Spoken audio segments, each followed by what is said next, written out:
bombastic side eye, criminal offensive side eye.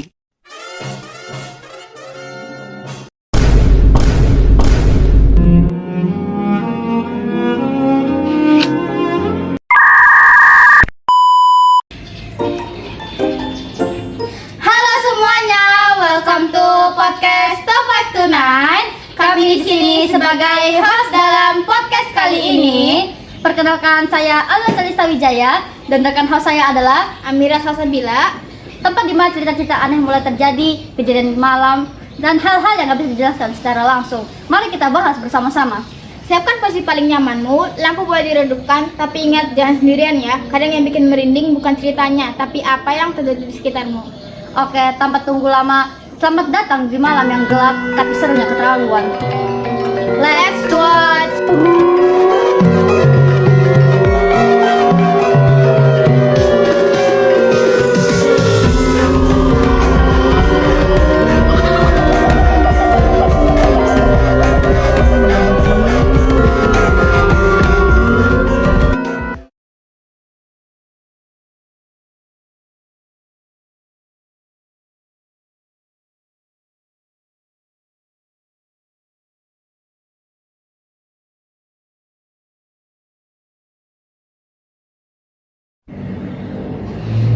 Cerita yang akan kami bawakan pada podcast kali ini adalah arwah penumpang KRI Bintaro 1987 yang masih pulang. Cerita ini dianggap nyata oleh banyak warga sekitar lokasi kejadian dan diceritakan secara turun-temurun. Kisah panjang penumpang yang masih pulang dari Bintaro. Tragedi besar 1987 pada 19 Oktober 1987. Dua kereta bertabrakan di daerah Pondok Betung, Bintaro. Lokasinya berupa tanah rendah dan dikelilingi semak dan pepohonan. Kecelakaan ini menjadi tabrakan yang paling mematikan dalam sejarah Indonesia. Warga yang tidak sekitar lokasi tersebut masih mendengar suara besi hancur, suara teriakan minta tolong, dan bau darah bercampur oli dan besi panas.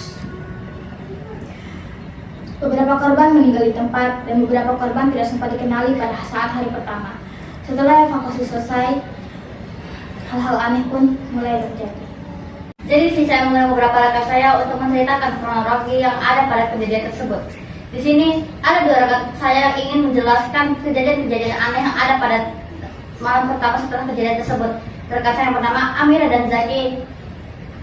Hari pertama setelah kecelakaan, seorang warga bernama Pak Surip yang sudah almarhum yang tinggal dekat rel pernah bercerita. Jam 10 malam ia mendengar seseorang mengetok pintu rumahnya. Terlihat pria muda berkemeja kusut dan celana panjang penuh tanah. Wajahnya pucat seperti orang kedinginan. Ia berkata, "Pak, saya mau pulang, rumah saya arah sana." Sambil menuju jalan kecil yang gelap menuju perumahan. Pak Surip langsung menawarkan air putih. Namun pria itu hanya tersenyum dan berkata, "Gak usah repot-repot, Pak. Saya cuma mau pulang." Ia berjalan perlahan ke arah gang. Besok paginya Pak Surip menceritakan kejadian itu ke tetangganya. Tetangganya langsung pucat. "Pak, tadi malam jalan ini ditutup oleh polisi. Tidak ada yang boleh lewat." Sejak saat itu warga mulai sadar yang datang malam itu bukanlah manusia hidup. Malam-malam setelahnya kesaksian semakin banyak.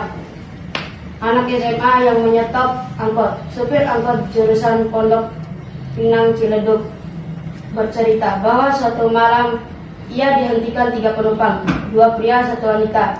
Baju mereka lusuh dan tubuh mereka seperti basah karena lumpur. Mereka naik tanpa bicara, duduk rapi, diam. Saat supir angkot bertanya, "Mau turun di mana?" Wanita yang di tengah berkata, "Depan Gapura, rumah saya dekat situ." Ketika angkot berhenti, supir menoleh untuk menagih ongkos. Ketika penumpang itu hilang, pintu angkot tidak pernah kebuka. Di kursi belakang hanya ada bekas tanah basah. Dan di sini juga ada rekan saya yang bernama Bila yang ingin menceritakan hal aneh yang terjadi oleh ibu penjual warung dekat rel.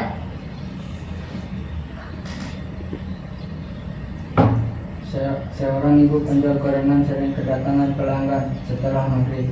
Seorang bapak membawa tas kerja, wajahnya kotor dan tangannya penuh bekas mumat. Ia selalu meminta 3 biji dan berkata, "Besok saya bayar ya Bu." Ibu itu merasa kasihan dan selalu memberi. Lama-lama ia curiga karena bapak itu selalu berjalan ke arah rel bekas kejadian. Pada suatu malam hujan, ibu itu nekat mengikuti dari belakang. Kakinya gemetar ketika melihat bapak itu berhenti di tengah rel gelap, lalu perlahan menghilang seperti asap. Tersenyum dan berkata, dan perlahan ia mendengar suara ia mendengar. Di sini juga rekan saya yang bernama Fisa ingin menceritakan kisah yang paling terkenal, yaitu rombongan yang berjalan pulang. Warga Pondok Batu pernah melihat kejadian yang sampai sekarang masih diperbincangkan. Sekitar pukul 12 malam,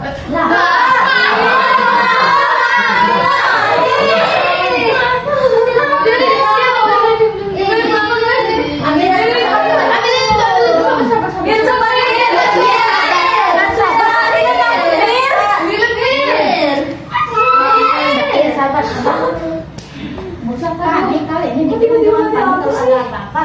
lampunya kenapa?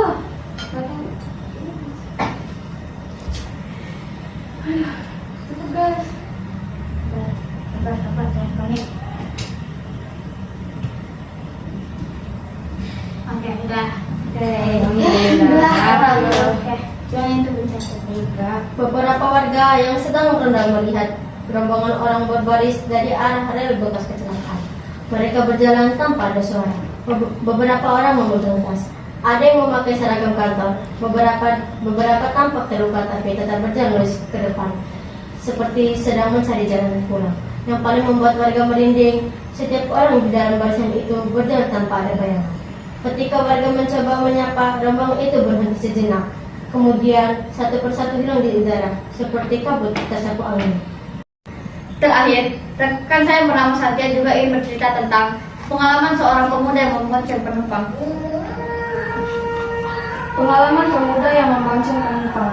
Ada kisah dari seorang pemuda yang pulang larut malam dengan motor.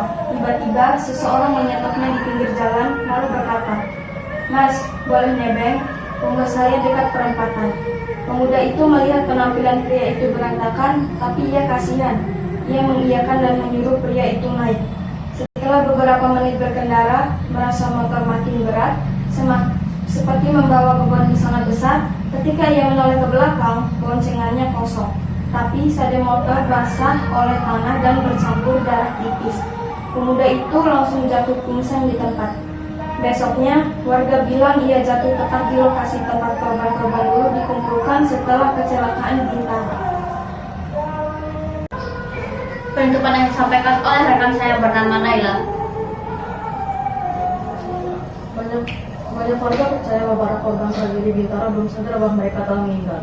Masih berusaha mencari rumahnya dan berjalan melewati daerah yang bisa mereka lewati. Sampai hari ini, beberapa orang yang tinggal di sekitar lokasi kadang masih merasakan bau minyak, besi dan darah, suara langkah banyak orang, atau bayangan tubuh berjalan pelan di dekat rel. Pada malam tertentu, terutama saat tanggal mendekati 19 Oktober.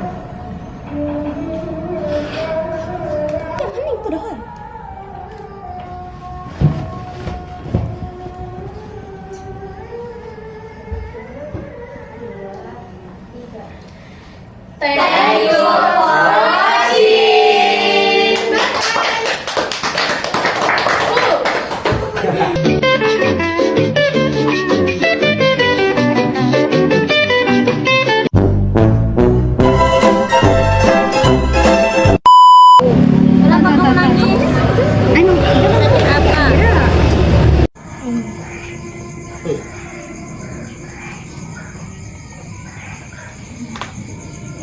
Telepon mama.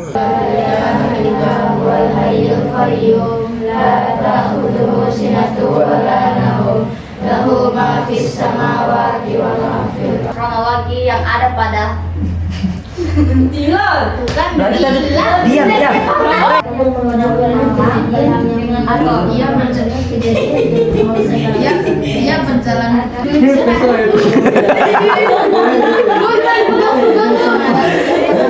Kan dia sendiri.